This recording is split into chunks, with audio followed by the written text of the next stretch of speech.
ஏமா என்னாச்சு கையில? மெழுகுவத்தி விழுந்து துணி எரிஞ்சிருச்சுரா. மீனாட்சி அதை கையால அணைக்க போய் கையெல்லாம் காயமாயிடுச்சுரா.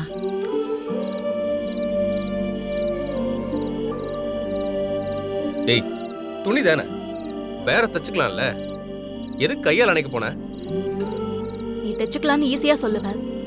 கஷ்டப்பட்டு தைச்சது எங்களுக்கு தானே தெரியும். அதெல்லாம் வெட்டியா இருக்கிற உனக்கு புரியாது. ஜீவா, துணி எரிஞ்சிருச்சுல்ல, அதான் மீனாட்சி கடுப்புல பேசுறா.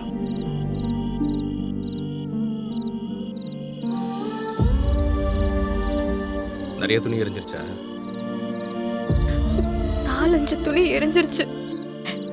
திரும்ப அதை தைக்க இன்னும் அதிகமா டைம் ஆகும். இப்பவே இருட்டுல ஒண்ணுமே கண்ணு தெரியல. இதுல எங்க இருந்து எம்ப்ராய்டரி போடுறது? ஊசி கூட கோர்க்க முடியாது. நாளைக்குள்ள எப்படி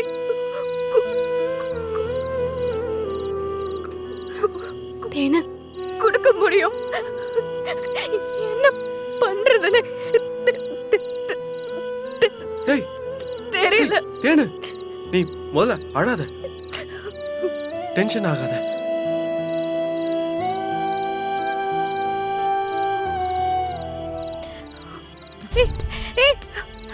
மீனாட்சி, மீனாட்சி, கையில காயமா இருக்கும்போது எதுக்குமா மறுபடியும்? எனக்கு எதுவும் இல்லாத வேலையை முடிச்சாகணும்.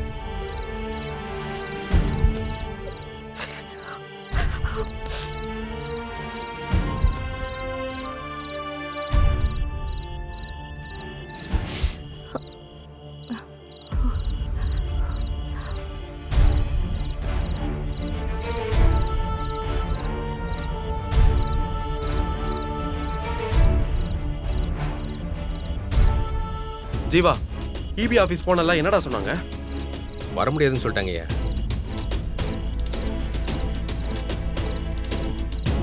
ஜீவா, ஏதாவது பண்ணி கரண்ட்டை வர வைக்க முடியுமான்னு பாரியா. 2 பேரும் பாவையா, இவ்வளவு நேரம் கஷ்டப்பட்டதெல்லாம் வீணா போயிடும்யா.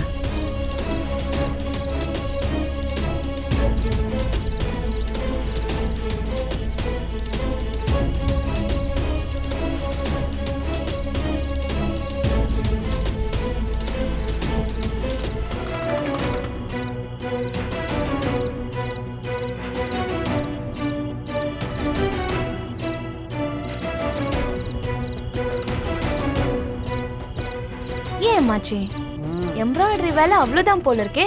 சோலி முடிஞ்சிச்சு, இனி ஒன்றும் நடக்காது. எல்லாத்தையும் எடுத்து மூட வேண்டியதுதான். அட பாவிங்களா! இந்த தேன்மொழி ஒருத்தி இருந்தாலே போதும், அந்த காரியம் உருப்படாது. இப்போ தங்கச்சிக்காரி கூட வந்து சேர்ந்திருக்கா, எப்படி வழங்கும்? உடம்புக்கு புழுக்கமா இருந்தாலும் மனசுக்கு சும்மா ஜிகிருதண்டா குடிச்ச மாதிரி சில்லுன்னு இருக்கு.